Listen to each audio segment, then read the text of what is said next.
Hey guys, Follow Messiah here and welcome to another Diablo 4 build guide. In this build guide, we are focusing on Summon Necromancer. Yes, another summon build. Even though the Hydra Sorcerer kinda stole all the thunder in the PTR, this Summon Necro build is actually also surprisingly powerful and really fun to play. We're using the new item called the Hand of Naz to turn our Skeletal Mages into Archmages, granting them additional damage and extra utility. Currently in the PTR, the build easily clears high 80s on the pit. However, due to one bug in the PTR, where one of our key passives is actually capped in damage, this build can actually do a lot more than that. But more of that later. What I really love about this build is they actually designed a well thought out unique weapon that completely changes the gameplay upside down and introduces something new that you wouldn't be able to do without that item. And in my opinion, that is what a good unique item should do. A good unique item should completely flip the gameplay upside down and introduce something new, something cool that we haven't seen before. And that's exactly what the Hand of Naz do. Essentially turn our mages into archmages that then teleport around and gain extra damage, but also, more importantly, it basically turns us into a tank for our minions instead of the other way around, which kind of completely redefines this Necromancer minion gameplay and introduces something new and a fresh way to play. So definitely A+ as far as I'm concerned. Now, even though we are taking the brunt of the damage, we have pretty much perma barrier and perma fortify, so we're never really in much danger of dying, as long as you set up your build the way that I'm gonna show you. Of course, not everything is perfect. This build does suffer from similar pitfalls like other Necromancer minion builds, in the sense that we cannot exactly target one specific monster to kill it, so we have to rely for our minions to kind of do the job. However, because our mages sort of tend to gather around us and teleport around us, we can almost kind of predict where they're going to be, so we can use that behavior to our advantage, and we can essentially almost target individual monsters. Anyway, if this seems fun to you, then sit back, relax, as I guide you through everything you need to know, from skills, paragons, etc. Of course, as always, below this video you will have a complete planner for your viewing pleasure that you can reference. Now let's get to it. But before we do, these videos take a long time to make. Everything from researching to see what works, to getting these items, to editing. So if you appreciate these efforts, please consider dropping that like and a sub. It really helps me out tremendously. Anyway, let's get straight to it. Let's talk about the skill portion of the build first. So, we're going with Reap and Enhanced Reap. Now, unlike in most builds in the game where we just kinda pick a basic skill to progress further down the tree, we're actually using Reap quite a lot. It's useful mainly for several reasons. First of all, it generates essence, which is nice on its own, but also, more importantly, every time we hit with Reap, we have 15% damage reduction for 4 seconds. On Torment 4, that's not really relevant. For higher levels of the pit, this is actually going to keep us alive, so it's actually quite useful. And also, if an enemy dies while it's tagged with Reap within 2 seconds, our minions gain more attack speed, which is a huge multiplier for our minions. We'll talk about that a little bit later down the line. 3 points into Hued Flesh. Now, this build uses Army of the Dead instead of Soul Ripped, so we actually always have corpses on demand, but this is still really helpful. It doesn't hurt to have 3 extra points here. It just kinda makes the build more fluid, so definitely put 3 points here. Blight, Enhanced Blight and Supernatural. We're just using this occasionally for another source of damage multiplication because everything that stands on Blight takes more damage. 3 points into Necrotic Fortitude. Now this allows us basically to have a permanent barrier up, because we're having lots of minions that attack all the time. They also provide a ton of lucky hits. So everything lucky hit related is really good on minion builds, and this one is no exception. So we'll have a pretty much permanent barrier thanks to this passive. 3 points into Titan's Fall. We also have a permanent fortify on at all times. This is a really nice passive to have. 1 point into Spiked Armor. You can put more if you're lacking armor, although if you follow the build along, you really shouldn't struggle with that. 1 point Bone Prison, Enhanced and Dreadful.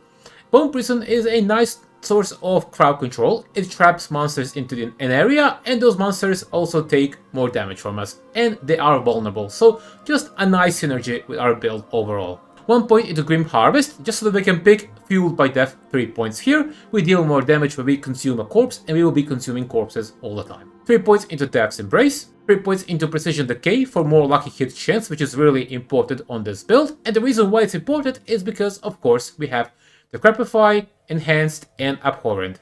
Our pants are gonna cast Decrepify by themselves, but just like with any other Necro build, Abhorrent Decrepify is amazing because it basically cuts down cooldown on anything that has cooldown. So we're gonna have a permanent uptime on our ultimate and our corpse tendrils, specifically because of this interaction. We have tons of minions that attack all the time and proc like a hit. So this is just an amazing synergy with this build. 3 points into amplified damage, 3 points into Skeletal Mage Mastery.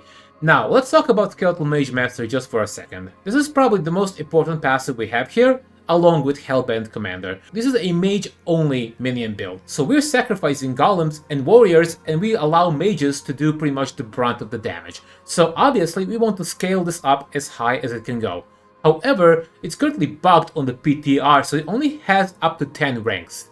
We should be having at least another 100% extra damage on top of everything that we're doing right now. Because this is bugged, we're not able to push pretty much past Pit 90 on the PTR.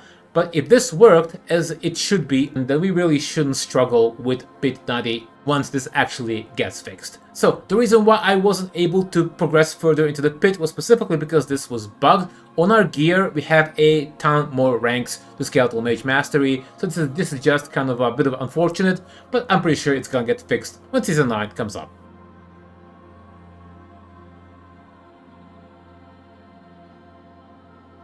Three points into Coalesced Blood, 1 point into Corpse Tendrils, Enhanced, and Blighted. Corpse Tendrils are amazing for this build for several reasons.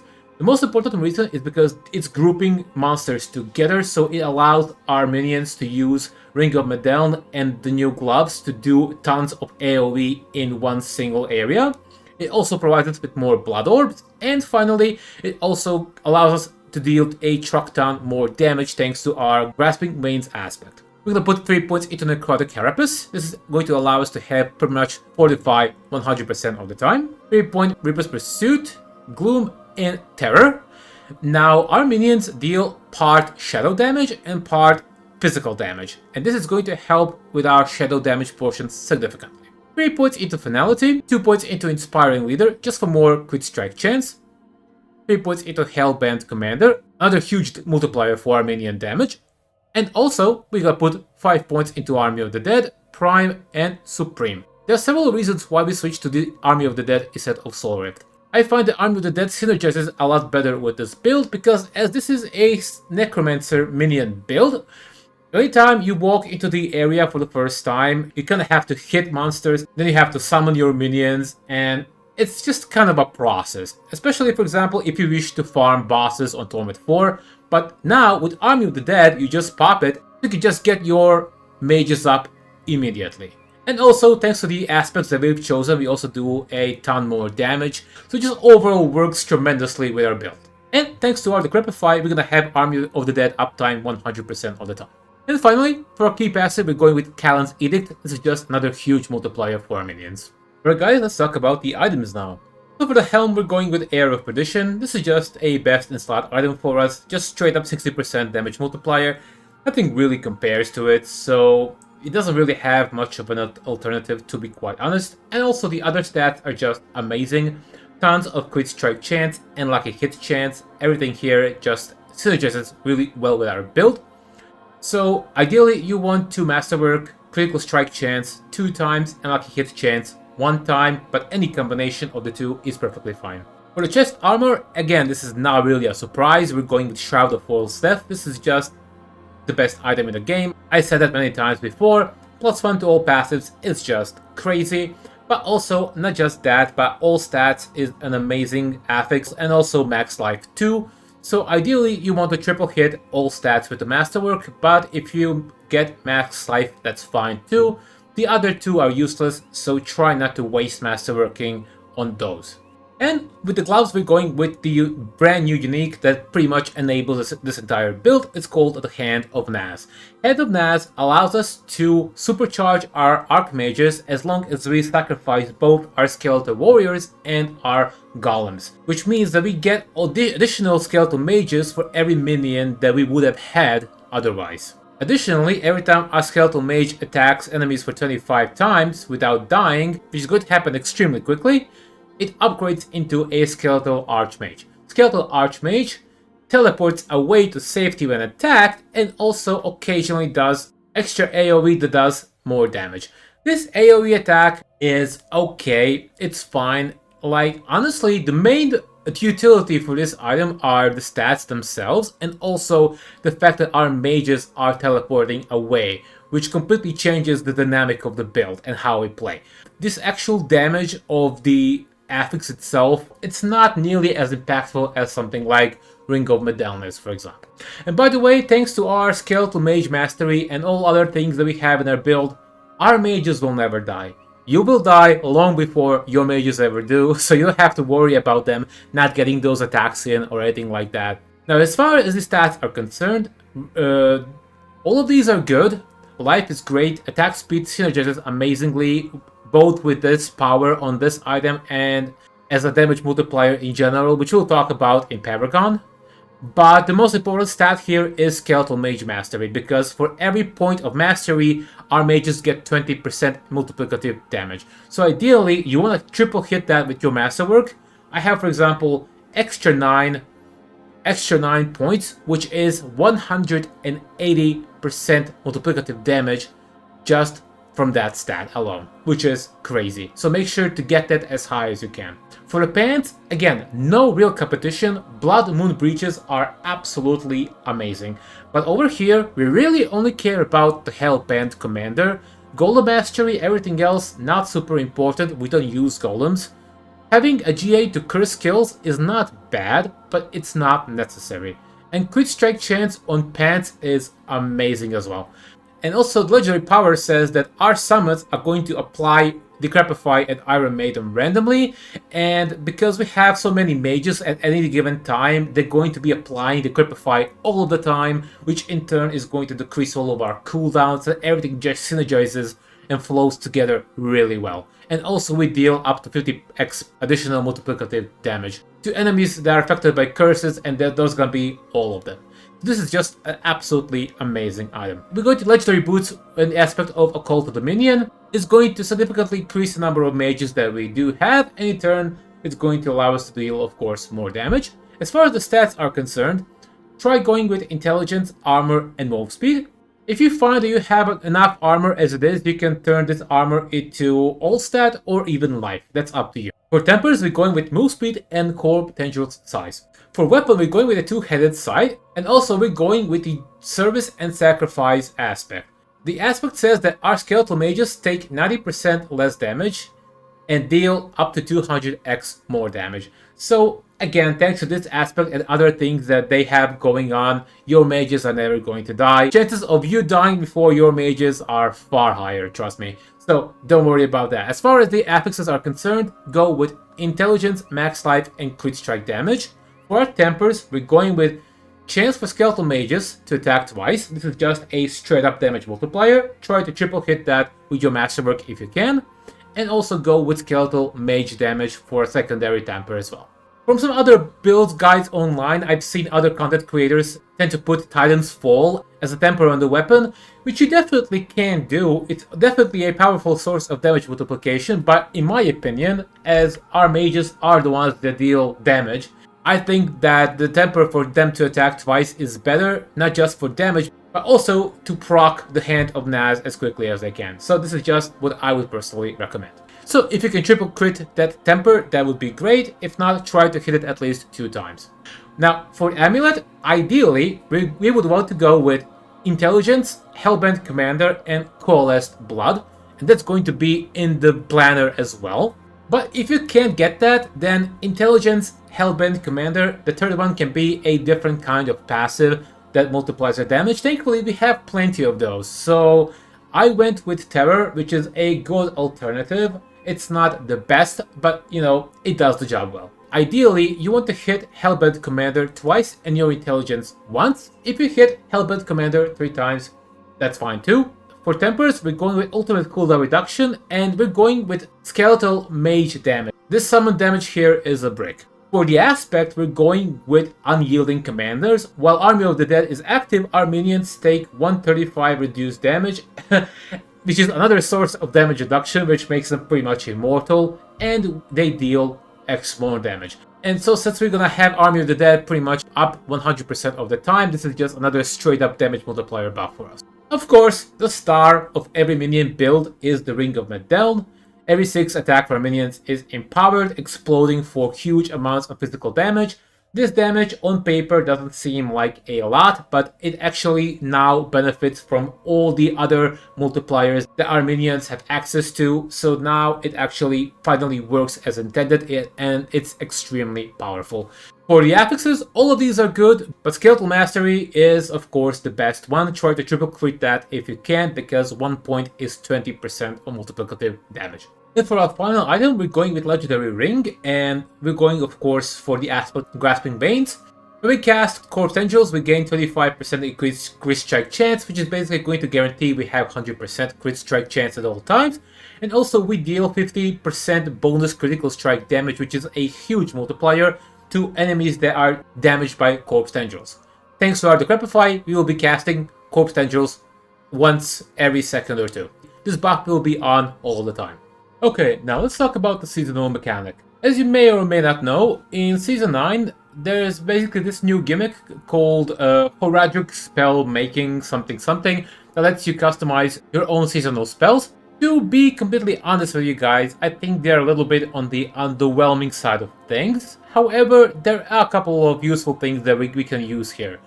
So, for the base, or catalyst as they call it for a spell, we're going with Celestial Surge.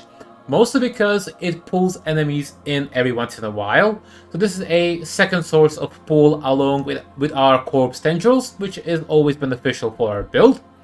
I bind it to our Reap, so just so that it's always available every time it's off cooldown. You can also bind it to Bone Prison, but to be honest, I find this works a little bit better. For the infusion, we're going with Smoldering Ember, mainly because this deactivates Killing Wind effects. Trust me guys, you'll thank me later. I tried other combinations as well, but Chilling Wings are by far the most annoying monsters on this build because we have so many mages that have these projectiles and Chilling Winds just kind of fuck with all of that. So having this disable that is so good. For first Arcana, we're going with Bloody Charm because this allows our Catalyst to basically execute non-boss enemies with 20 life or less and just kind of speeds up the pit clears a little bit. But it's not super necessary. If you want, you can put something else. Like for example, invoking your Catalyst grants you Unstoppable. That's also a pretty cool thing to have because we lack sources of Unstoppable on this build. So you can switch this up if you want to. For the second one, we're going with Fractured Core. Now trust me when I tell you guys, this is going to be a staple in any pit push build going forward. This is just way too good. It's even better for the summoner build where we cannot really directly target monsters. This removes the damage resistant auras and allows us to have a lot better and a lot less stressful pit clears. So make sure you go with that. And I went with Potent Alloy for pretty much the same reason, but instead of damage resistance, this allows our Catalyst to also destroy enemy barriers, which is also so good in higher pit tiers. For Legendary Gems, we're going with this one. After you injure or kill an enemy, our summons are empowered, growing larger and dealing more damage, which is going to be happening on a very frequent basis. For the second one, we're going with this. You deal 20x more elemental damage and take more. So this basically means that the shadow damage portion of our Skeletal Mages is going to be a lot higher. And for the third one, I went with this. If you would take fatal damage, instead you become invulnerable for 3 seconds. So this is kind of reminiscent of the cheat death passives in Diablo 3, and I think this is a very good thing to have because it's very frustrating to die and having to resummon all of your stuff all over again. So this is just kind of ensures that this doesn't happen. Now, even though we are tanky in this build, you're most vulnerable when you're transitioning from point A to point B. During the actual combat, when we have Fortify, when we have barriers, when we're swinging with the Reap, we are very tanky. But between point A and point B, we can get easily one shot. So having this on just kind of like diminishes that, making sure that we don't get one shot as often. And also, of course, you will see that a lot of people are using Idol from Below. It has some pretty amazing stats. You can definitely use this too. We gain 6% extra primary stat, 8% life, and unhindered, which is great. However, it also summons Jewel Guardians. Now let's talk a little bit about the Jewel Guardians themselves. Like, you might think they're nothing more than a nuisance, but when I was clearing the pit, I found that my pit clears a lot faster without these assholes. Because they're basically these random packs of elites that spawn, every once in a while. It doesn't matter what you're doing. You can be in the pit, you can be in Torment 4, you can even be fighting a boss. And they can be quite annoying to deal with. But the main reason why I removed it is because just before they spawn, I don't know if this is just a PTR issue or if it's my computer issue, but I get this huge lag spike before these Jewel Guardians spawn, and that lag spike has killed me a lot of times in the pit. So maybe this won't happen to you, but it happened to me enough times for me to actually just straight up remove that. So make of it what you will. Feel free to test this out in the live version when it comes out, but so far I'm not the biggest fan of this in the pit tiers. But in Torment 4, feel free to replace, the cheat death with Idol from Below, just to keep things a little bit more fluid.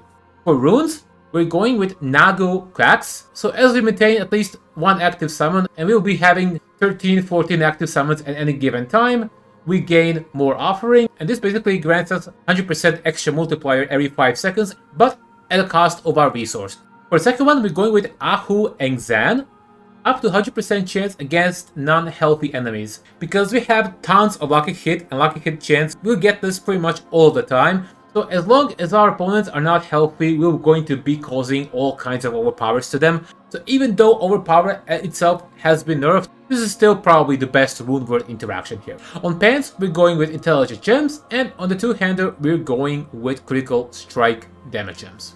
Regarding the Book of the Dead, because we're using the new item, we are sacrificing both our warriors and golems, and only the mages do actual damage.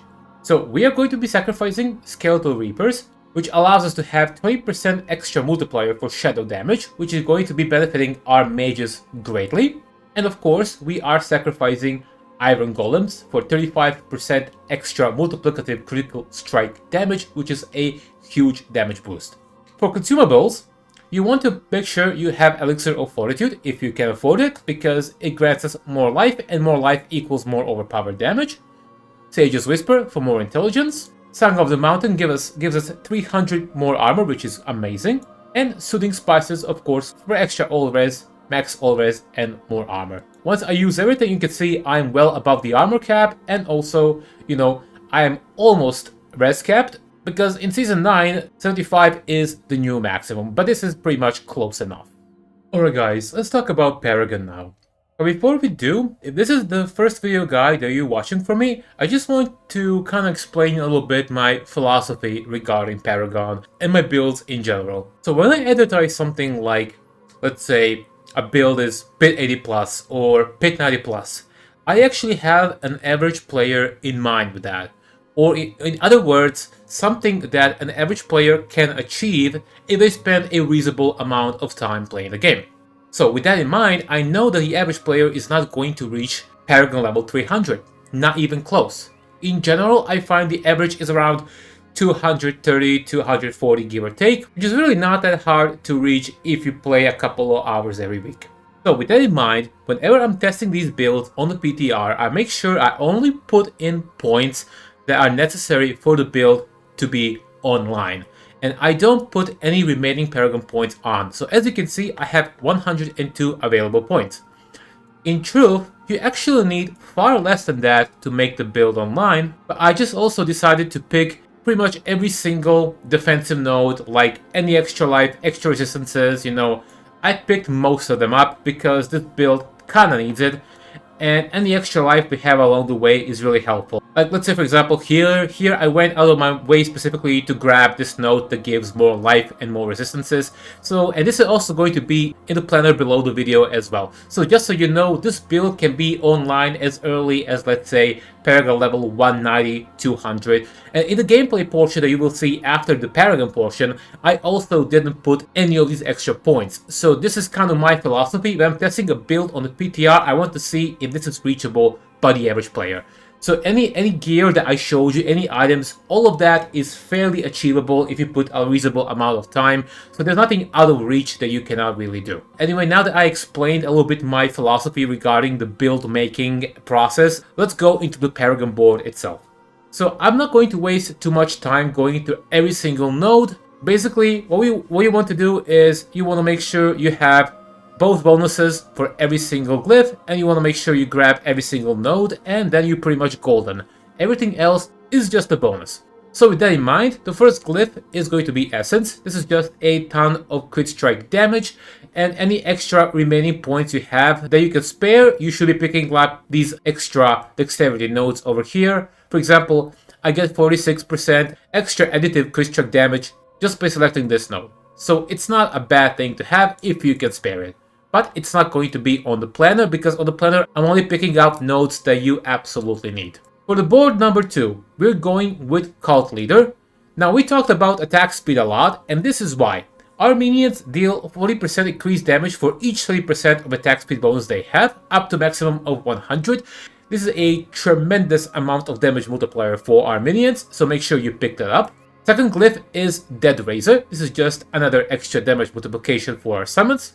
And also because this glyph says that Paragon nodes within range gain a bonus to their minion damage and damage reduction, this glyph and this Paragon board are synergizing well with each other. So you can also pick, for example, this to get tons of summon damage, and also this to get even more damage reduction for your summons, even though they're pretty much immortal as it is already.